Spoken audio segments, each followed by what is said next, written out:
Baik, terima kasih atas waktu yang telah diberikan pada saya dan kali ini saya ingin membahas tentang gerak rotasi. Pendahuluan, fisika merupakan ilmu yang menganalisis alam, dilakukan untuk memahami bagaimana alam semesta berperilaku. Ilmu fisika juga terjadi pada diri kita, di mana kita dapat berdiri tegak tanpa melayang di bumi ini. Tak hanya pada kita, ketika sedang duduk, berjalan, bekerja, dan kegiatan-kegiatan lainnya tidak terlepas dari konsep fisika. Namun terkadang manusia kurang menyadari bahwa peristiwa fisika selalu mengiringi kehidupannya sehingga dianggap sebagai peristiwa yang lumrah terjadi. Hal tersebut baru diketahui maknanya setelah mengenal dan mempelajari ilmu fisika. Gerak termaksud bidang yang dipelajari dalam mekanika, yang merupakan cabang dari fisika. Seseorang ilmuwan Inggris yang telah berjasa dalam ilmu fisika terutama dinamika, yakni Sir Isaac Newton. Ia mengungkapkan 3 hukumnya yang terkenal tentang gerak. Hingga saat ini penemuannya tentang gaya dan gerak masih digunakan dalam kehidupan sehari-hari, terutama dalam bidang teknologi modern yang semakin pesat. Kita dapat menemukan contoh dari dinamika dalam kehidupan sehari-hari, seperti pada alat menimba air di dalam sumur ketika akan mengambil air. Sistem yang digunakan dalam alat tersebut adalah katrol, yang membantu kita untuk menarik ember yang berisi air dengan menggunakan tali. Katrol merupakan sebuah roda yang sekelilingnya diberi tali dan dipakai untuk mempermudah pekerjaan manusia. Beban akan terasa lebih ringan jika menggunakan katrol. Salah satu eksperimen fisika yang memiliki prinsip kerjasama dengan katrol adalah alat pesawat Atwood. Pesawat Atwood merupakan penerapan dari konsep kinematika dan dinamika rotasi benda tegar. Benda tegar sebagai objek pembahasan ukurannya tidak diabaikan atau tidak dianggap sebagai satu titik pusat materi. Dengan resultan gaya eksternal dapat menyebabkan benda bergerak translasi dan juga rotasi atau berputar terhadap suatu poros tertentu. Pembahasan mekanika klasik adalah teori tentang gerak yang didasarkan pada konsep massa dan gaya serta hukum-hukum yang menghubungkan konsep fisis dengan besaran kinematika atau perpindahan kecepatan dan percepatan.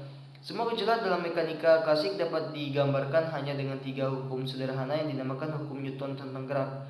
Galileo menyimpulkan jika tidak ada gaya yang diberikan pada benda yang bergerak, benda terus bergerak dengan laju konstan pada lintasan yang lurus, dan benda akan melambat hanya jika ada benda yang diberikan padanya.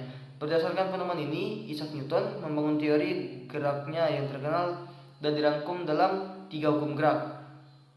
Hukum pertama Newton menyatakan bahwa setiap benda dalam keadaan diam atau bergerak dengan kecepatan konstan akan tetap diam atau akan terus bergerak dengan kecepatan konstan, kecuali ada gaya eksternal yang bekerja pada benda itu.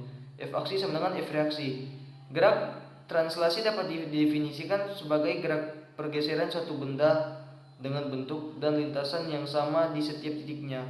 Jadi, sebuah benda dapat dikatakan melakukan gerak translasi atau pergeseran apabila setiap titik pada benda itu menempuh lintasan yang bentuk dan panjangnya sama. Gerak translasi dibagi 3, yaitu gerak lurus, gerak melingkar, dan gerak parabola. Berdasarkan kecepatan gerak lurus dibagi 2, yaitu gerak lurus beraturan dan gerak lurus berubah beraturan.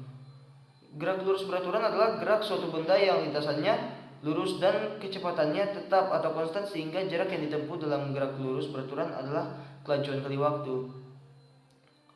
S sama dengan V kali T. Gerak lurus berubah beraturan adalah gerak benda pada lintasan lurus dengan kecepatannya berubah secara teratur tiap detik. Perubahan kecepatan tiap detik disebut juga dengan percepatan.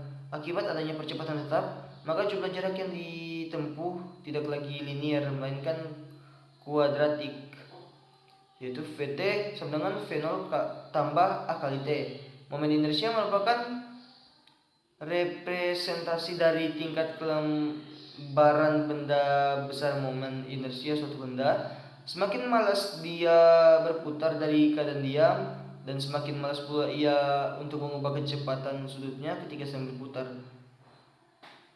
Katrol adalah suatu roda dengan bagian berongga di sepanjang sisinya untuk tempat tali atau kabel.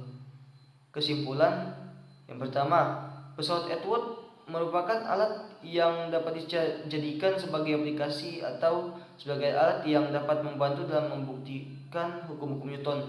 Terbukti bahwa pada kegiatan 1 massa bergerak lurus berubah beraturan, dan pada kegiatan 2 massa bergerak lurus beraturan. Yang kedua, momen inersia yang dihasilkan dalam percobaan pesawat Atwood memiliki pengaruh terhadap beban yang diberikan. Apabila massa beban tambahan yang diberikan besar, maka momen inersia yang dihasilkan juga besar. Begitu pula sebaliknya. Sekian dan terima kasih.